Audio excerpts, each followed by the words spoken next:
The battlefield was a broken wasteland that was ablaze with the remains of both human and alien combatants, as well as the wrecks of fallen ships. Relith's once green plains had turned into a cemetery. The sky was scarred, and ash rained down, covering everything in dark sorrow. Through the destruction, Captain Marcus Vale moved like a shadow, his exosuit armor still in working order, despite being charred. He was the lone surviving member of Delta 3 and his unit was gone. That command didn't give a damn. This had been dismissed as a suicide mission by the War Council back on Earth. However, his HUD blinked, a distress signal, as he slipped behind the broken shell of a Kiathari warwalker. Feeble, faint, alien. He changed his direction after just a second's hesitation. He followed the signal to a fallen temple building tucked away on a cliff. Parts of the ancient architecture smoldered from recent plasma fire, while vines slithered over marble columns. As Marcus stepped inside, his boots crunched on broken stone. In the midst of the rubble, she lay crumpled but barely alive. She was definitely not a human. Her beautiful silver-blue hair fanned around her like liquid light, and her skin glistened with an iridescent violet tint. As nanites attempted and failed to mend a wound across her abdomen, it flashed dimly. Her eyes opened and locked into his with pools of brilliant violet. With an accented yet fluid standard voice, she croaked, "Stay back. I will explode instead of being captured." Marcus lifted his hands and lowered his weapon. He declared, "I'm not here to take you. I'm here to help you leave." Her lips curled slightly as her gaze focused. "You're a person. The species responsible for the bombing of our moon fortress," Marcus retorted, crouching next to her. "I'm also the one that just pulled a spike mine out of your leg. Princess, correct? Heiress of House Verelen is what your armor insignia reads. You are valuable because of that. To mine and your people." Startled by his knowledge, she blinked. He went on, "I studied. Now stop talking and allow me to assist you." He carefully raised her. Her type was partially hollow-boned, developed for a homeworld with lower gravity, which is why she was lighter than anticipated. Pain ripped through her, causing her to flinch and then gasp. Marcus froze as she let out a quiet whimper. "I apologize. That was painful." "No," she said in a whisper. I simply didn't anticipate generosity." They managed to escape the temple and enter the jungle while dodging drones and patrols. Marcus had taken refuge in a wrecked shuttle cabin by dark. He discovered that the princess's name was Sarilith, and she lay with her body shivering, wrapped in a thermal blanket. She looked into the flickering heat lamp and said bluntly, "You should have left me. You would have perished. I was supposed to. Stop talking like that." She gazed at him with a sort of tired amazement. "Human, you are weird. You saved me, yet you smell like violence. Your kind were referred to as monsters by my people. However, you treated me as though I were delicate." Marcus tightened his grip on a protein bar as he peered down. "Today, I lost everyone. Companions. My brothers. All I had left worth saving was you." After that, she remained silent for some time. Then, quietly, "You now own my body." Marcus nearly choked. "What?"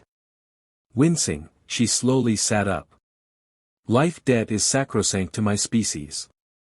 My last breath was just seconds away thanks to you. I owe you everything, including my body, my bloodline, and my strength." Marcus mumbled as he ran a hand through his soot-streaked hair, "That's not how we do things. You owe me nothing at all. Simply remain alive." Her head was cocked. "So, how should I spend this new life that you have given me?" He stared at her for a while. "Perhaps.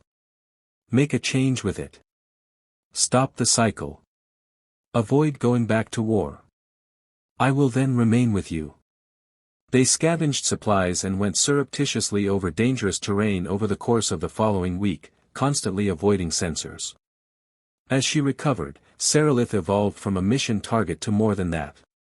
She walked with Marcus despite having the ability to notify her own people for help since she was fiercely clever, curious, and unwaveringly loyal. Once, while they were traversing a river gorge, he said, "Why don't you call them your folks? They would rush in. Because you would be taken and questioned. Maybe dissected." He gave a snort. Good. Her hand touched his wrist.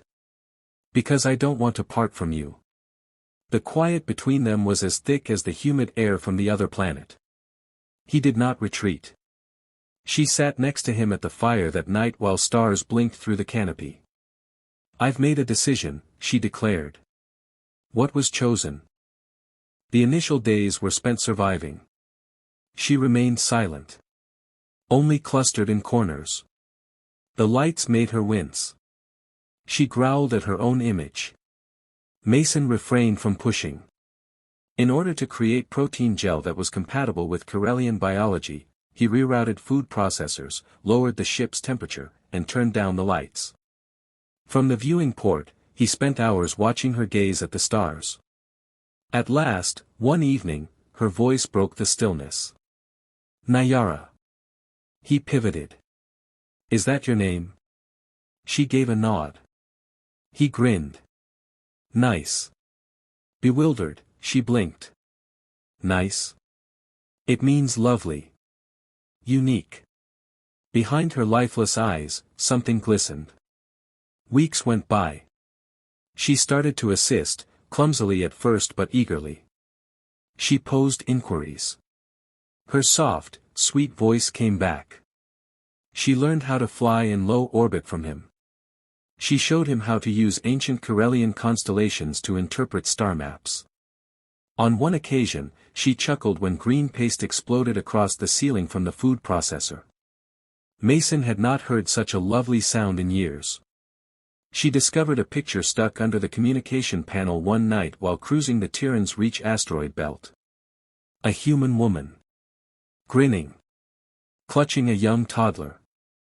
Your partner? She inquired. Mason studied it for a while. Once was.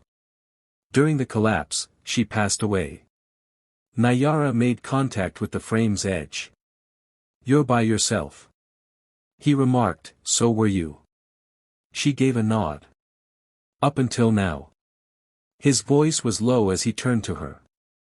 Are you, still by yourself? She paused. Not when I'm with you, he said quietly. Slowly, like gravity on a dead moon, the transformation occurred. She started singing, old Corellian lullabies that reverberated throughout his ship. She got off the cold floor where she had been sleeping. She just lay next to him one night. She muttered, I feel safe here. He extended his arm to grasp her hand. Remain. She started crying. There is nowhere else for me. Peace in the sky, however, was short-lived. Word got out that a Corellian royal was still alive. At one time, the Corellians were as powerful as empires. It was invaluable to have even one genetic heir left. There was a bounty. 10,000 credits. Alive. When 3 mercenary spacecraft attempted to drag Mason down after tracking his ship through a cloud of gas, he learned the hard way. He didn't flee. He struggled. And Nayara was by his side as they broke through the hull. Donning armor that they had recovered from a wreck. Holding the same fragment of metal that she had previously used to stay alive. I'm not scared, she assured him. He grinned, panting and gasping for air. I'm not either. They pretended to be dead. Mason set a shuttle to detonate while in orbit. After renaming the second chance to the Forever Drift, they disappeared, sank into the darkness of peripheral systems. A moon was discovered. A place that is dead. Mason, though, was sick of running.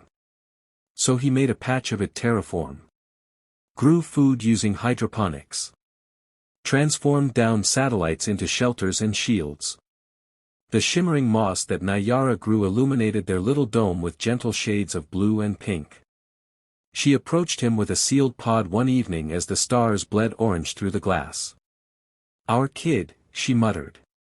Mason gaped in disbelief. Are you certain? Grinning, she nodded. It's a component of who I am. And a portion of you. He treated the pod as though it were holy. And started crying. Years went by. The dome expanded. They added a library, a stargazing deck, and a tiny reactor. Mason fixed an antique piano from a cruise liner that had gone down. Nayara used human hands to paint depictions of birds, stars, and flowing trees from Karelian mythology inside the dome. In the silence of a rising sun, their half-Karelian, and a voice within his skull. Tanith. Still with you. He raised his gaze to the heavens. The stars were waiting somewhere. And someone needed to keep their secret safe. He was more than a soldier now. He was the last defender of something bigger. And, not to entice, but to save humanity from itself, he would make them all recall the day she unzipped her jumpsuit. Ceresa, as they conversed outside of walls and onlookers, she murmured that to him in the night's quiet. She used to be a diplomat who protected knowledge rather than weapons. You won't have to ruin us, Tyler emphasized. You can alter the result. She stated, it's not my choice. I was programmed with the accord. It's a signal when I wake up. I am only your reflection, I am not your adversary. However, you are more than just code. Your name came back to you. Your part. You decide to talk to me. He kissed her again that night because he knew she was still alive behind the artifact, not for show or as a dare. She gave him a brief kiss in return. The tribunal hesitated. The kiss wasn't it. The connection was the cause.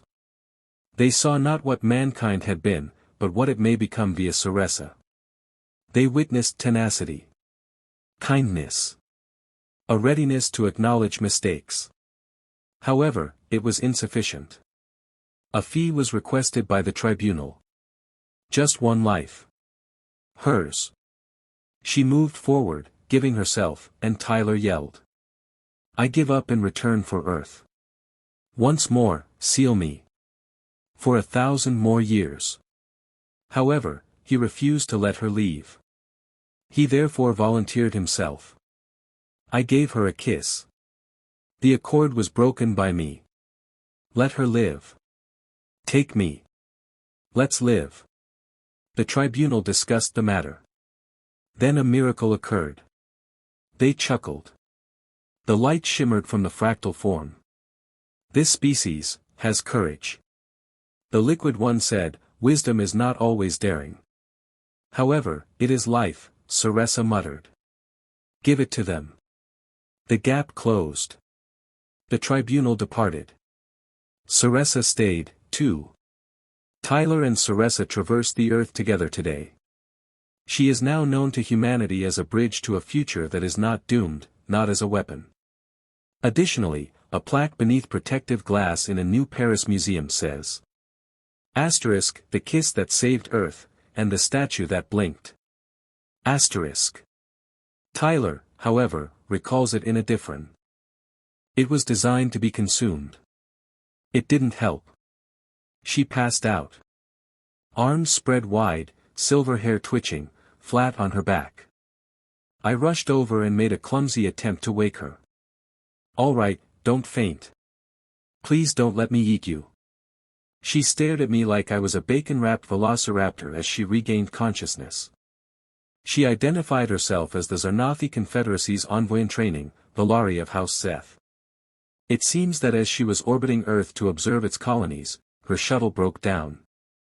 Now, you might assume that you would call in command and let the experts handle things after you made initial contact with an alien envoy.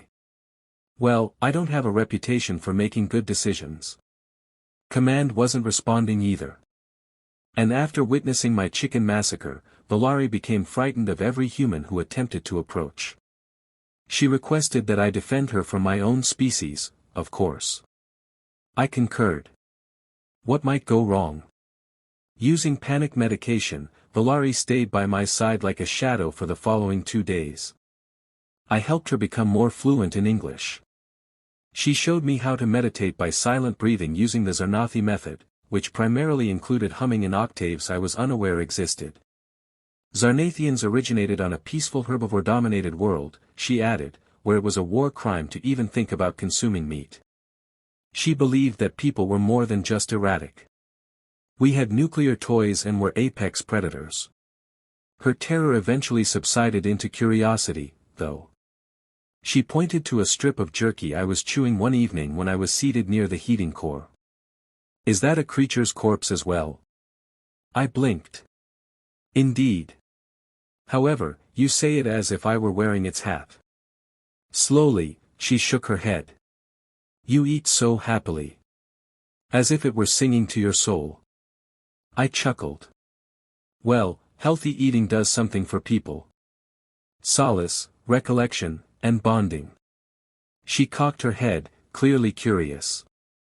So I described everything: burgers with pals after a difficult breakup, chicken noodle soup when you're unwell, and picnics with relatives. Food was more than just energy. It was feeling. I also noticed a change in her eyes. She tasted a strawberry 3 days later. I didn't recommend it. I promise. With an expression of steely defiance, she strode up to me after stealing it from the hydroponics dome.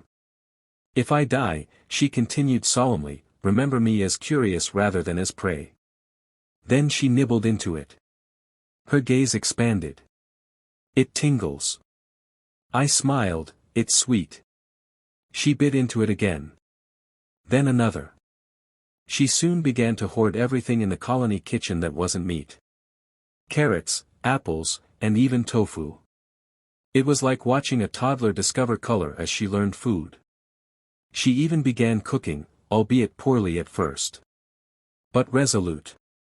She gave me what appeared to be a green dumpling with sparkling sauce one evening. I refer to it as peace lump. Give it a try. I paused. What's in it? Vegetables. Spices. And a small drop of honey from my favorite flower. I bit into it. It was wonderful, too. She sat next to me that night, staring at the stars while her shoulder touched mine. I'm afraid of you humans, she said. However, you also captivate me. Peace in space, however, is short-lived. Command eventually called me back one morning and dispatched a transport. Captain Darnell, the head officer, was a tough cookie. Gruff, gray-bearded, and highly doubtful of my account. He snarled, "You're telling me that you made the initial contact, and didn't report it right away?" I said, she was in a panic. Didn't have faith in us. I was attempting to protect her. He frowned. And she believes in you now? I looked over my shoulder. With keen eyes, Valari watched the interaction from behind the doorway. She does. Darnell gave a grunt. She will accompany us. No. In front of her, I. His eyes narrowed. You're keeping her safe. She poses no threat, I asserted. She is afraid. She is also learning. For crying out loud, she produces peace lumps. But Darnell didn't chuckle. However, Valari left before he could continue to debate. She spoke in a strong yet trembling voice. I won't object if your order calls for me to arrive. However, I request a bit more time. Until the following lunar cycle. He hesitated. Her eyes, so clear and quivering, somehow broke through his tough facade. All right, he answered sternly. One cycle of the moon. You will then receive a full debriefing, Envoy Valari. She gave a nod. He then departed. We were given 30 days. We created something I never would have imagined during that time, a life. In the vicinity of the oxygenator vents, Valari constructed an alien-human fusion garden. I learned the Zarnathi method of reading the stars from her. She learned how to roast vegetables from me. We made a joke. Argued. Cooked. She sat cross-legged by the fire one night and gazed at the now crispy chicken wing I was holding. Are you craving it now? I grinned. On occasion. Are you missing it? Perhaps. She had a contemplative expression. Eating animals may never make sense to me, but I know what it means to you. Then she touched my hand, leaning forward. And that's sufficient. My chest constricted. I gave her fingers a squeeze. You are sufficient. I packed her lunch on the day she went. No meat. Only a few nuts, her favorite veggies, and one-piece lump 2.0 she had cooked the previous evening. She stopped at the shuttle ramp, clutching the little lunchbox as if it were a holy object. Quietly, she said, I came here as an envoy. However, I depart as something else. What? I inquired. Her grin was bright and sorrowful. Yours. After saying that, she entered the shuttle. I received a message 2 years later. Encrypt. Encrypted. Frequency of Zarnathi. Authorization given. Cross-cultural interaction. First, food. Then everything else. A picture of Valari standing next to a shiny table laden with delicacies of alien-human fusion was attached. In her hand, too. A little skewer. Of chicken replacement for tofu. Advancement. I thought, even love. As I bit into a piece lump that tasted something like her, I grinned. The blade trembled ever so slightly in her grasp as it hovered inches from his throat. It did not shake out of terror.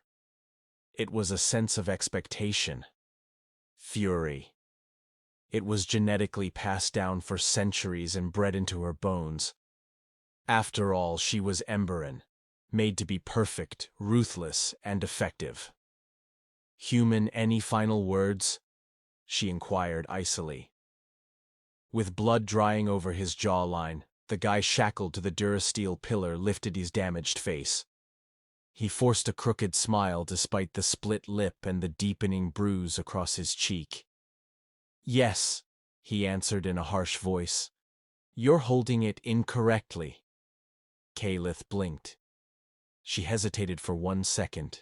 Just one. The alien blade she was holding, a weapon engraved with antiquated circuitry and humming with low, menacing pulses, hung in midair. She growled, You're making fun of me. I wish, said the human. But really, you're not holding on. Instead of using your hips to compensate, you're using your shoulder. The purpose of that edge is to flex with the blow. Instead of flowing with the weapon, you're battling it. She yelled, I've been trained to use the Anthelion edge since birth. He cocked his head. Then your training was incorrect. The quiet in the room became tense. A slight buzz of shipboard energy filled the Ravager's Mercy's command chamber around them. Unsure whether to step in, or just take in the spectacle, a few of Kalith's best guard observed from the perimeter. Kalith pushed the sword forward till the human's flesh was kissed. His throat had a narrow line of red. He didn't recoil. Rather, he studied her with his eyes fixed on hers, examining her, as if she were the defendant. He whispered, Why haven't you killed me? She didn't respond. She was unaware. Most people only knew him by the term ghost, which was whispered across the shadowy regions of space, but his real name was Ryan Vex. He was described in the records as a smuggler, a former soldier, and a drifter. However, others who had met him talked about something more, something inhuman, something that could not be killed. Kalith hadn't believed the stories. So far, he shouldn't have made it through the Dekar 4 ambush. He shouldn't have been able to get away from the Ravager's Mercy's neural suppression field. And he most certainly shouldn't be that composed, bound and bleeding in front of her just before he dies. She gazed at him. He tilted his head casually, as though he was genuinely interested in her skill. Like he wasn't going to die. Her gaze flickered, and he saw it. I understand your thoughts, Ryan remarked. You're curious as to why I don't feel scared. Why I smile in the face of death. He gave the blade a nod. It's because I've passed away already. Once, perhaps twice, And you would be aware of that if your records were important. Calith's hold became more firm. You're not unique. You are merely another artifact from the disastrous battle on Earth. A leftover. Rien remarked. Funny. You believe that the conflict is over. That's adorable. She cut. He ducked. Or more accurately, he moved, in a manner that shouldn't have been feasible. The chains broke. The sword fell to the ground with a bang. The force spread through the chamber like a shockwave. Ryan rushed forward, pushed her against the wall, and grabbed the falling sword in one hand in a single action. He muttered, his breath warm against her cheek. Like I said, "You're holding it incorrectly." The guards yelled, "Weapons up!" With a growl, Calith pushed him away and slid away, grabbing her sidearm in the process. However, Ryan had already vanished. No sound, no thermal signature, no trace, only a rumble in the atmosphere. They shouted, "He's breached containment. Keep the command deck locked. Activate the internal sensors. Commander, I'm offline already." Heart thumping, Calith stood. He fell away. Not concealed, not shrouded. Simply gone. Similar to the tales. Similar to the tales they had rejected. Ghost wasn't a man. He was a message. Calith went over the security logs a few hours later. Not moving. Loops. Glitched video of her guards firing at nothing while backing away. Additionally, there was just one frame in which Ryan muttered the words, "You need to wake up," while staring at the camera. It wasn't sabotage. It served as a warning. That night, Calith didn't sleep. She researched. She searched the scant information the Emberan Empire had about him. There was more than battlefield gossip and combat documents. Files that were categorized were present. The transmissions were intercepted. Project EIDOLON is mentioned. Buried beneath the debris of the planet's final military records, this human augmentation project was long believed to be a hoax. Not all he was a soldier. He was created. It was 3 weeks late. It was 3 weeks later. The Empire of Emberan consolidated its hold. In the border systems, rumors of revolt began to circulate. The responsibility of finding the instigator fell to Calith. She found a mining camp on Targan's Reach thanks to her intelligence. A barren place, hardly able to function, with dust storms capable of tearing flesh from bone. A peculiar signal in ancient Earth dialects was repeated by the outpost's beacons. Hold the blade right. Then it happened again, and did it again. The storm hit her landing. Through the shattered spires, the wind howled like banshees. Miners gathered in groups, silently and wide-eyed, watching her approach. A young girl, perhaps 10 years old, came up and raised a stick. She said, "Is this right?" The stick was taken by Calith. Instinctively, her hand adjusted, lowered the wrist, balanced the weight. The girl grinned. "That's what the ghost said." Calith sat by herself in her ship that night, repeatedly spinning the Anthelion blade in her hands. Her heartbeat was in sync with its buzz. Ryan was on her mind, his odd composure, his disappearance, his remarks. What did he mean when he said, "Wake up"? Was it a metaphor? Alert? Or something more profound? Something ingrained in Emberan doctrine that she had never thought to question? The console sent a ping, an encrypted, almost unintelligible message. 6 filters were applied by her. One line appeared. "You have a chance to live because of him." Calith resigned and went back to Imperial space. An answer was required by the Empress herself. Calith remained silent. She disappeared into the outer systems, leaving behind her armor and insignia. She followed the echoes there. They took her to an abandoned ship that was partially submerged in an asteroid field. She discovered him there once more. Ryan. Older. Weary, but with a smile on my face. "You located me," he remarked. "I didn't look," she said. "I was gaining knowledge." He arched an eyebrow. "And?" Kalith pulled out the blade of the Enthalion, kept it going. He moved forward and examined her hand. Nodded.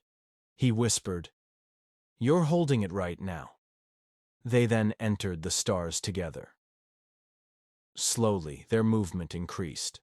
Silently recruiting, Kalith and Ryan rekindled Earth-loyal colonies, freed former comrades, and blocked Emberon's supply lines. They taught others how to look as well as how to fight, the way to ask questions, methods for waking up.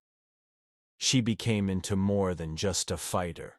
She turned into a representation, evidence that even Emberon perfection is subject to change. As they set up camp on a wrecked freighter over Ventros 9 late one evening, Kalith inquired, "Why me?"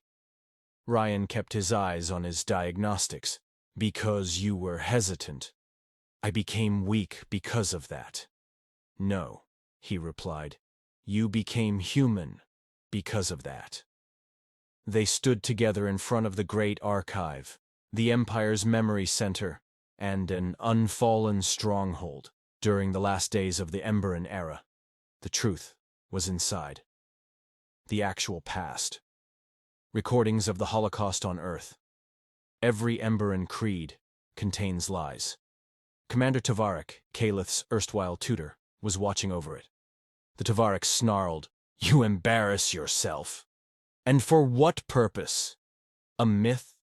The Enthalion blade was in Kalith's hand, not shuddering. Without hesitation, completely still, she remarked, "I used to believe in you." Tavarik made a lunge. She moved out of the way. Like lightning, the sword moved. Silently and with pride, Rian watched as she put the blade to her mentor's throat and disarmed him. "Any final remarks?" she inquired. Tavarik scoffed. Stepping next to her, Ryan whispered in her ear, "He is holding it incorrectly." Kalith grinned. She then brought the blade down. He didn't have to be killed. The power of the truth was greater. According to legend, the Emberon Empire collapsed within a few weeks after the broadcast from the archive. According to some, the first peace crops were planted on New Earth using a plowshare made from the melted blade that Kalith used. She still carries it, according to others. She will also explain to you why she fights. Because I once learned how to hold it correctly from someone.